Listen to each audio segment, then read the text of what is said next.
Hello Brain Shakers, welcome to the Brain Shakers Academy. Your host here, Brave Alistair. If you are new to this particular channel, you are more than welcome, and please do like and follow us on Facebook and subscribe to the YouTube channel for more of such videos. And in today's session, we're going to be looking at a hormone called estrogen. Now, estrogen is a very well-known hormone because it is a hormone that brings secondary characteristics and brings about a change in the appearance, especially of women, but also plays key role in men as well. So today we're going to be looking at what estrogen is, where is this estrogen coming from, what are the different types and forms of estrogen that are produced in the body at what particular periods, and what the effects of estrogen are, whether you have it in high amounts or you have it in low amounts. So let's quickly dive into today's session and understand this hormone called estrogen. So estrogen here is produced in a number of forms, and you have a number of about 4 forms in which it is produced. But to start with, estrogen here is going to be produced mainly in the ovaries, and then you've got the placenta as well playing key role in its production. You have elements of it being produced by the adrenal glands and also the adipose tissues. Now, I have done a separate video where I look at the menstrual cycle, where I look at the two-cell to gonatrophin hypothesis, or the Armstrong-Dorrington hypothesis, where we're talking about how the estrogen itself is produced. So in brief, we're going to quickly go through the production process of the estrogen hormone. So estrogen here is produced from the androgens. Now, what is going to happen is that you have a very important gland known as the pituitary gland. Now, the pituitary gland on the anterior aspect has the adenohypophysis. Now, the adenohypophysis produces 2 important hormones for the production of estrogen, which is the follicle-stimulating hormone and the luteinizing hormone.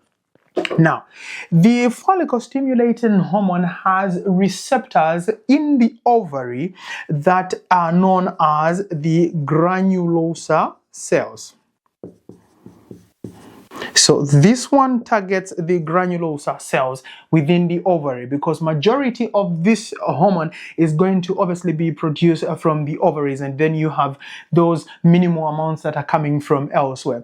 And you have the luteinizing hormone here, whose target area is going to be the thicker follicular cells. So you have thicker cells within the ovary, and these thicker cells are basically on top of the granulosa cells. So you have granulosa cells here, and then around the granulosa cells you have the thicker cells. So the follicle-stimulating hormone here is going to target the granulosa cells, whilst the luteinizing hormone here is going to target the thicker cells. Now, the thicker cells are the ones that are responsible for the production of androgens. Now, the androgens that are going to be produced here, you have androstenedione,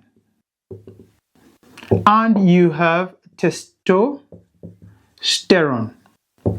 Okay, so these here are androgens. Now, when the androgens have then been produced, we know that androgens here are also responsible for controlling and regulating sexual appetite and sexual desire. So it means that the luteinizing hormone also comes into play in regulating the sexual desire. Now, when these androgens have then been produced, they are then shifted into the granulosa cells. So meaning that they are moved into the granulosa cells. Okay, so there is that shift into the granulosa cells, and the movement into the granulosa cells will allow the follicle-stimulating hormone now to bring about aromatase enzyme activity. So it means that there's going to be an enzyme now that we call aromatase, and this aromatase enzyme here is going to now convert these androgens. So it works on these androgens and converts them into estrogen.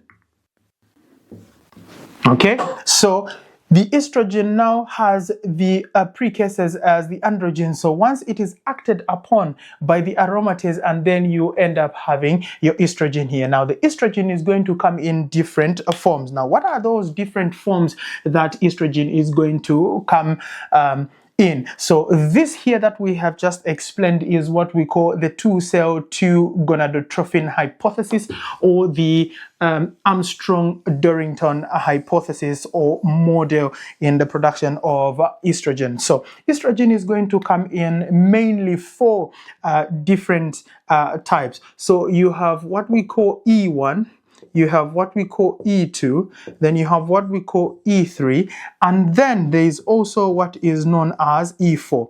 Mainly you have the above 3, which is E1, E2, E3, but you also have E4. So E1 is going to be a hormone that we're going to call estrogen, which is a form of estrogen. So you have 1 here to simplify or to simply represent the 1. Then E2 is going to be a form that we are going to call estradiol.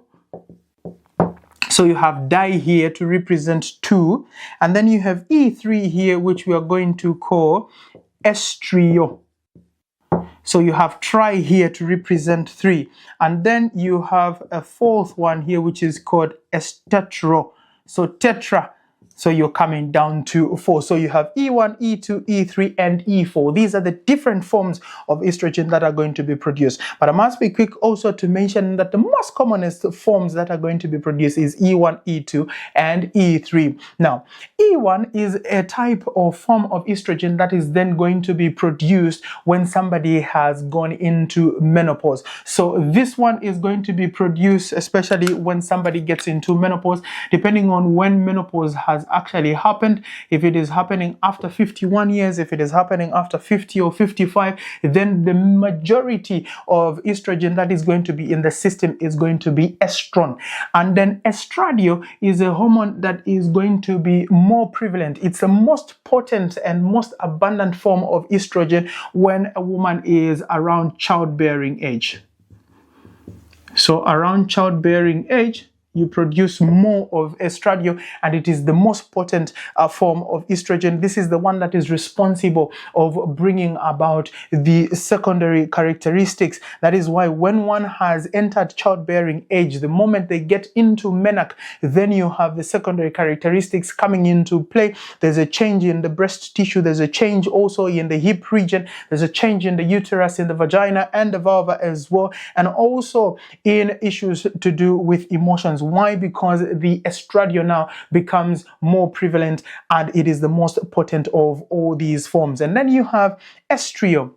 Now, estriol and estetro is prevalent especially when somebody becomes pregnant. So during pregnancy, you produce more of E3 than you would produce the rest of the other types of estrogen. Now, estrogen here is a very important hormone. Now, because it is an important hormone, it has target areas. Now, what are some of those target areas that are important for estrogen? So you're going to have obviously the breast tissue. We've already made mention of the breast because once you have attained menarche, you have the breast tissue then developing and also facilitates the growth of the canals within the breast there to facilitate postnatally for the flow or the letdown of milk. And this explains why in males, if you have a higher amount of estrogen, the breast tissue also begins to grow, and that's a condition that we call gynecomastia. Gynecomastia. Okay, this is where you have a man that has developed breast because they have more or a high amount of estrogen here, because the estrogen is actually meant in women to bring about that development of the breast tissue, giving the woman the secondary characteristics. And then from the breast there, you obviously have the uterus here. So estrogen gets to the uterus, especially the estradiol, to prepare the lining, the endometrium, and it's preparing the lining for pregnancy as well, making sure that the environment in there is conducive for implantation, is conducive also for the nurturing of that developing fetus. And then you also have the vagina. Okay, it makes sure that the muscles within the vagina there retain their integrity, and that the vagina remains warm and moist. And that is why when a woman gets into stages of menopause, there is vaginal dryness. There is dryness almost everywhere. Why? Because of the reduction in the amount of estrogen. So you find that there is vaginal dryness, and you find the same estrogen is going to be synthetically administered, especially in menopause, where you have hormone replacement therapies by estrogen to try and help women that are in menopause in treating vaginal dryness. Now, within the vagina here, and then you can also talk of the cardiovascular system. Okay, you can also talk of the cardiovascular system, which is basically preventing coronary artery disease. So you have coronary artery disease here, which is going to be prevented. Why? Because estrogen is going to bring about the reduction of the lower density lipoproteins and also reduce the amount of cholesterol here, whilst increasing the amount of HDL, which is high density lipoprotein. And as a result, that brings you now to the prevention of coronary artery disease.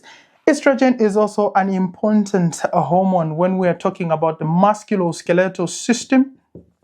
Okay, especially when you're talking about long bones. So within the bones, you have very special cells that we call the osteoclasts. So you have osteoblasts, osteocytes, and then you have osteoclasts. Now, osteoclasts are responsible for clearing and cleaning the bone.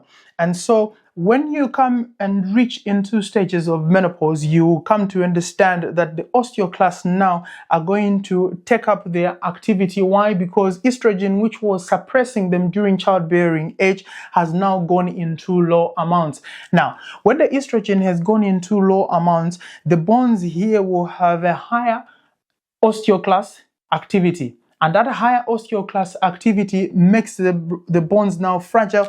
And so this person now becomes more prone to a condition that we call osteoporosis.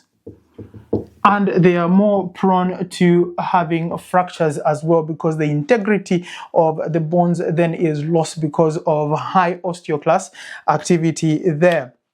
So basically, this is what estrogen is going to be doing in the system, and this is how estrogen is produced from the production, that is the 2-cell to gonadotrophin hypothesis, then to the different forms of estrogen, that is the estrone, which is E1, then you have estradiol, which is E2, estriol, E3, and estetrol, which is E4, and then all the target areas. It plays a key role in the body and makes sure that you have all those secondary characteristics when somebody has actually attained MEDAC. So that is it for me for estrogen today. And if you found this particular video helpful and understanding estrogen, please don't hesitate to drop comments in the comment section and share the video as much as possible. And as always, thank you so much for watching, and I will see you in the next one. And don't forget to subscribe to the YouTube channel.